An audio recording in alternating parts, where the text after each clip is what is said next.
Hi and welcome again, junk journalers, to my YouTube channel. It's Laura from Hyperstamper, and I'm here for journal number 3 in my 10 journals a week challenge for the week of July 24th, 2023. So I'm going to show you this journal here that I just finished. I love it. I've had this photograph in its original mounting for a few years, and I'm ready to part with it now.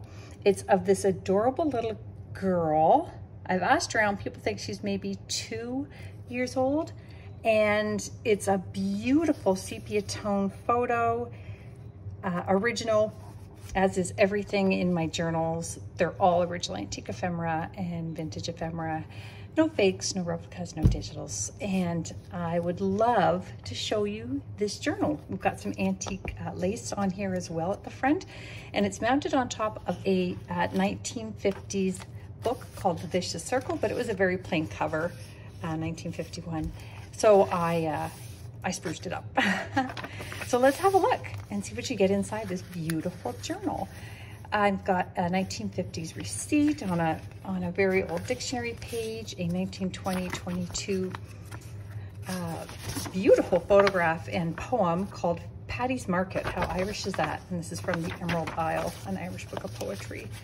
And that is made out of an antique book page with an antique title page here.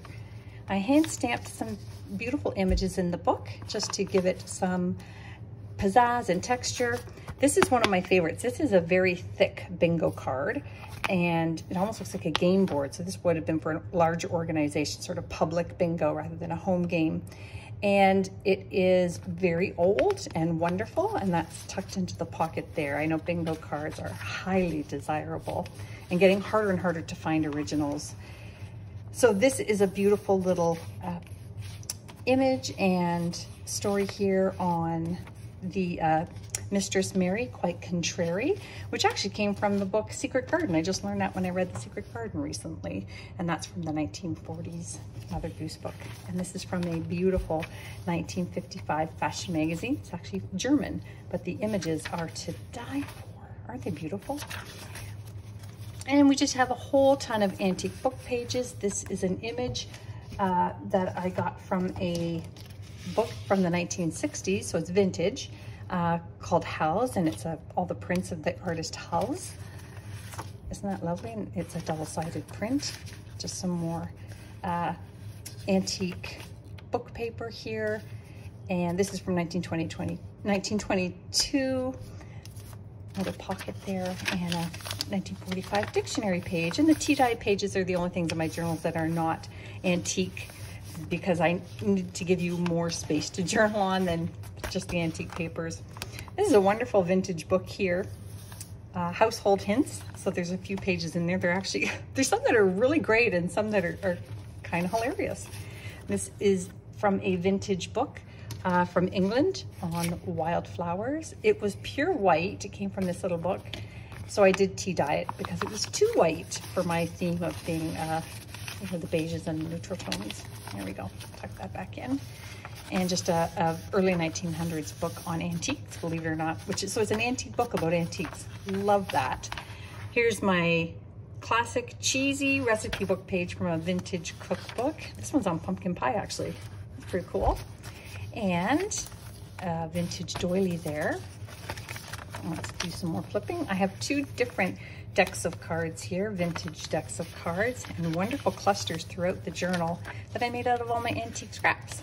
This is a fabric for upholstery that came from the 1930s, Designed for Living Blue Book of Interior Design. And this is the last of those pages. And this is from a 1905 book. This one is Lady Hamilton. A lovely, lovely image. Look at that. It's worth framing. It's just stunning. And this hilarious little thing is a whole bunch of pages on salad recipes, which I know that's really funny, but it came from this wonderful vintage cookbook, a salad book from the 50s. And this journal here, remember the cover, because this one has the only 1922 world map from the geography school book, and it is fantastic. I've put it in here carefully. If you peel it off carefully, you could frame that if you wanted.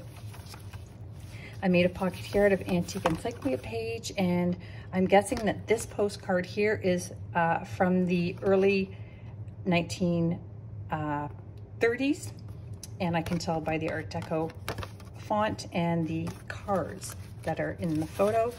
And this wonderful 1950s, another page here from a needlework magazine. I'll show the other side with this great advertisement, so you can have a lot of fun with that, reusing it, putting it in more junk journals, or journaling on it. I made this journaling tag out of vintage pattern tissue in a 1926 blank ledger page. Hard to find. Made this little booklet here just out of all my little scraps. Isn't that fun? And decorated on the front with a 1907 newspaper piece. And speaking of early years, this 1938 French almanac page from Paris. And I love it because somebody has actually completed the jigsaw puzzle. And this would have been during the war, so June 11 and June 10, this page. Yeah, so it's really fun if you throw it in Google Translate to see what they had to say. There's a lot of satire in there and kind of interesting articles. This is just a vintage score sheet from a Canasta scorebook. And I made this little flip journaling page here with beside a 1930s music sheet. And I love that it says a glance backward into the past. And this spectacular centerfold here, that is the cover of the 1946 July edition of Theater Arts Magazine. Theater, let me show you the bottom here, Theater Off Broadway. Isn't that wonderful? And then just on top of it, I've got this 1933 accounting ledger page, all pen and ink there. All original, of course, and there's a beautiful Magic Garden page with lovely illustrations, and another antique book page here that you can journal on. And the pocket's also made out of an antique journal page. So there you go. You've got the world map. You've got this gorgeous photo from the early 1900s. I hope you'll visit my Etsy page, subscribe so that you can see these before they go onto Etsy. And it's etsy.com/shop/hyperstamper with a capital H. Check back tomorrow. I'll have more on my series of 10 for this week. Bye for now.